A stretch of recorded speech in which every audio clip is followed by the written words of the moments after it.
மாவட்டம் பண்ருட்டி தாலுகா பாபுகுளம் கிராமம் முதல் தெருவை சேர்ந்தவர் ஏழுமலை. இவருடைய மகன் அஜித்குமார். இவர் தஞ்சை மருத்துவக் கல்லூரியில் MBBS படித்தார்.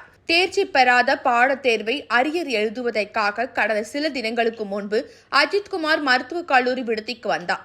விடுதியில் தங்கி படித்து வந்தார்.